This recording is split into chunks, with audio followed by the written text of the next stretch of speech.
मेरे प्यारे साथियों, स्वागत है आपका अपने चैनल स्टडी विद योगेंद्र पर। आशा करता हूं कि आप अच्छे होंगे, स्वस्थ होंगे और आपकी पढ़ाई अच्छी चल रही होगी।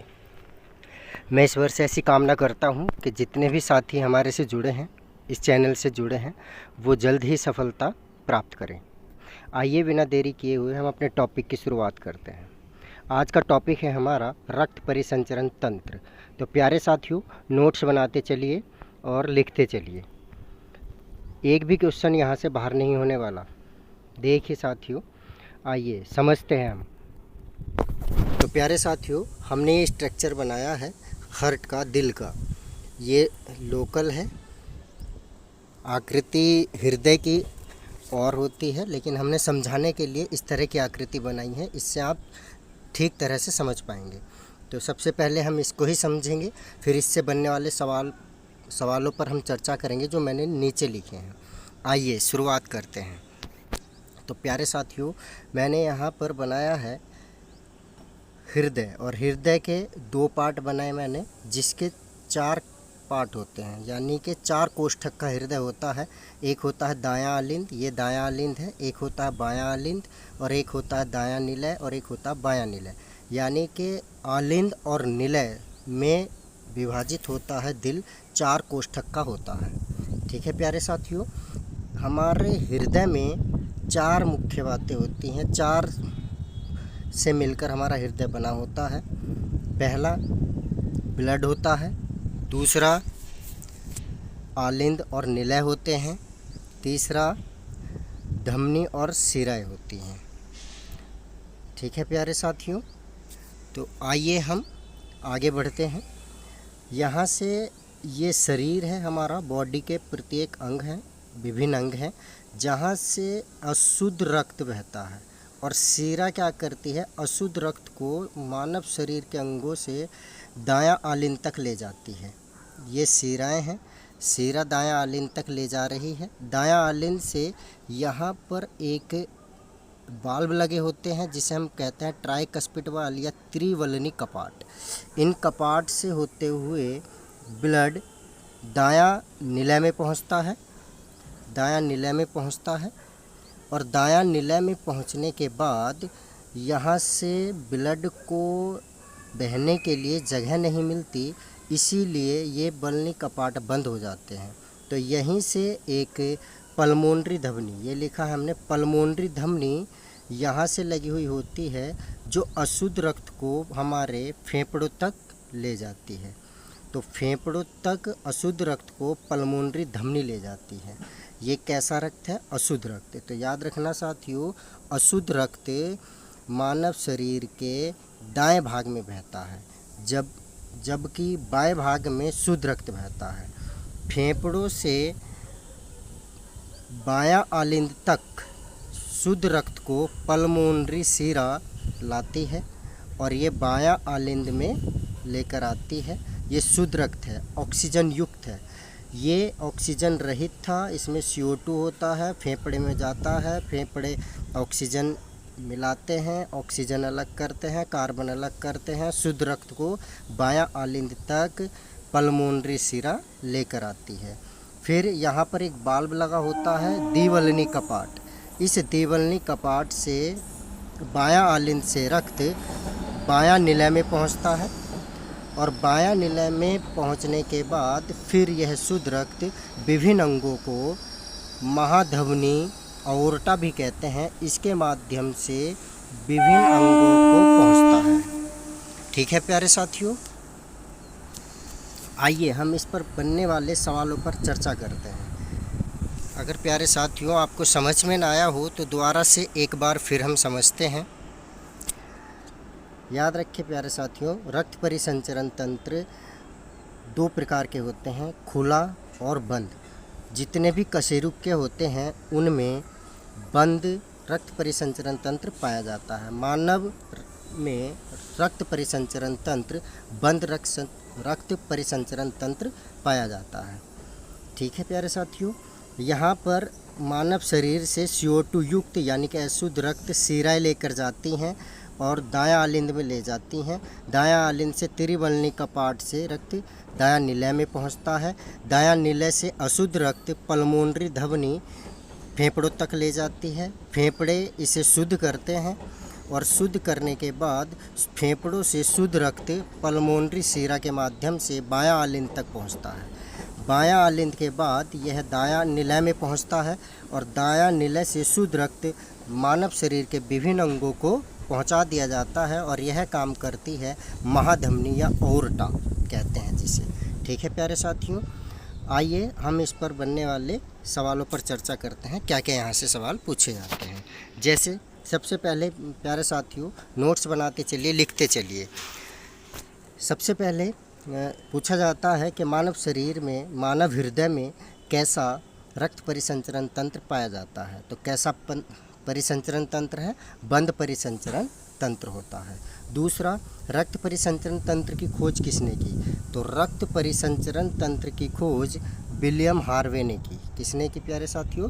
विलियम हार्वे ने की 1628 ईस्वी में। अगला क्वेश्चन है हृदय के मुख्य भाग। हृदय के कौन कौन से भाग हैं इसमें? धमनी है, शिरा है और रुधिर है और फेफड़े हैं। ठीक है साथियों, अगला सवाल है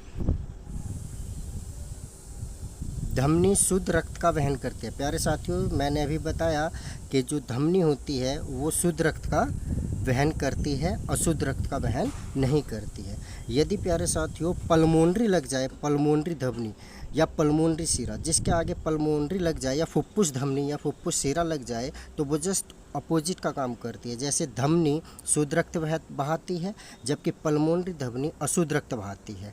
ऐसे ही अगर शिरा है, शिरा अशुद्ध रक्त बहाती है, शिरा अशुद्ध रक्त बहाती है तो पल्मोनरी शिरा शुद्ध रक्त का वहन करती है। प्यारे साथियों जो शिराएं होती हैं वो फेफड़ों से हृदय तक ले जाती है रक्त को, और जो शिरा अशुद्ध रक्त का वहन करती हैं शरीर से हृदय तक ले जाती है रक्त को। हृदय के संकुचन और शिथिलन को सम्मिलित रूप से हृदय की धड़कन कहते हैं।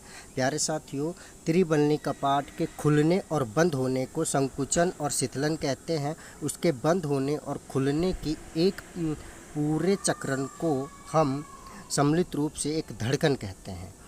हृदय एक हृदय आवरण नामक थैली से सुरक्षित होता है। जैसे प्यारे साथियों मैंने यहाँ पर बनाया है, ये एक थैली है, हृदय आवरण थैली है जिसके अंदर पेरिकार्डियल द्रव भरा होता है जो आघात को, हृदय आघात को सहन करता है, सुरक्षित रखता है हृदय को।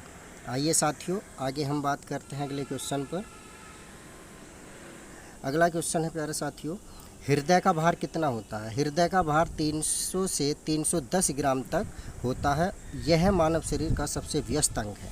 अगला सवाल है सामान्य अवस्था में मानव हृदय 1 मिनट में 72 बार धड़कता है। भ्रूण अवस्था में यह 150 बार तक धड़कता है।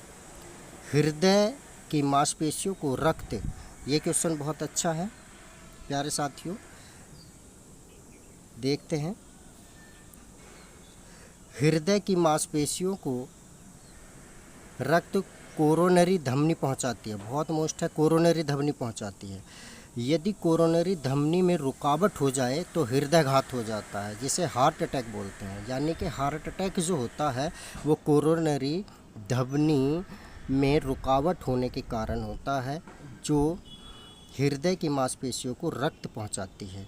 एक धड़कन में लगभग 700 ml रक्त पंप होता है।